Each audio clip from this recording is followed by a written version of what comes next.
Hi, class. It's amazing that we're already at week 9. I'm kind of taken back by that. This is moving right along. So let's just get to the discussion. How do you describe yourself as a leader and your style in working with others? I guess for myself as a leader, or what I see in a leader, or myself in general, is that you just have to be strong. I'm a team player, so I like involving everybody that's involved in decisions that's going to take place.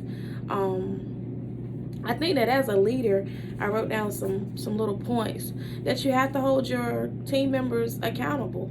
You have to have accountability. You have to be motivational.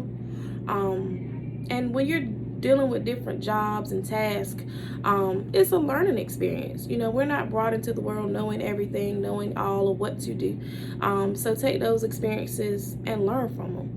I'm not being a know-it-all. Like, nobody likes a know-it-all. Nobody likes when you make a mistake, or when you get ready to do something, or there's that person like, oh, I know that. Nobody likes that. Knowing your team, knowing the people that you're working with, knowing what they're capable of, being a great listener, listening, delegating tasks. When you're working, or when you're being a leader, no one expects you to do all of the work. People have gifts, talents. Let those people show their gifts and their talents. There may be something that I do better than someone else, or the person may do it better than me. Like when it comes to like graphics, or any type of designing that requires some type of technology. There may be a person in the room that does technology better than I do.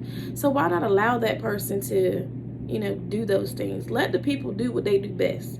I think that makes a great leader. I think you don't need to go in with being a dictator. I don't think anybody likes a micromanager. In those environments, they're typically not, I'm not going to say adults, but they're not fully bloomed adults when you have to stand over them to make sure they do tasks. I don't believe in micromanaging and doing things like that. The next question: what do you think is essential to consider when recruiting, selecting, and retaining staff? When you're recruiting staff, you need to I think you should just be honest with them. This is a company that's built on X, Y, and Z, or this is a college that's built on X, Y, and Z. Definitely make sure you mention your mission statement, what your goals are, what you expect out of that person. I think being upfront with people kind of help determine whether or not they'll stay. Definitely keeping the morale going. If it's at a college or institution, or on your job, definitely keeping the morale going. Letting the employee know that they're appreciated. Nobody wants to work on a job that they're not appreciated, or giving praise for what they do, because we all bring something to the table. So whatever that skill is that you do great, you want to be recognized for it. Some people are background individuals where they like to do the background work, and they don't ever want to come front. Give those people an opportunity to let their work shine. Don't take credit for other people's work. If you didn't do it, say you didn't do it. Allow the person who put forth the work to be recognized. I work with some individuals that sometimes they like to work in the back of the scenes, which that's me too. I like to be in the back. I like to make it happen in the back, and then let those that may be less shy or not so out forward as myself sometimes get the glory. I don't need all the praise for myself, because I believe as a team we did it together. So I'm recognizing that as a team we can make anything happen. Another thing that's kind of off topic, I guess, but when you're giving praise or appreciations to your employees or those that you're working with, if you're not going to call everyone's name, don't call anybody's name. Name calling is the number one thing that makes people feel unappreciated.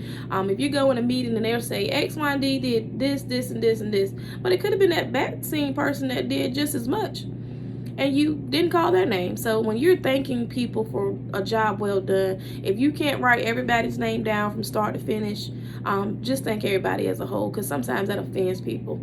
And retaining staff, again, just keeping the momentum going, keeping things on an even playing ground, letting people know things up front, being as transparent as possible.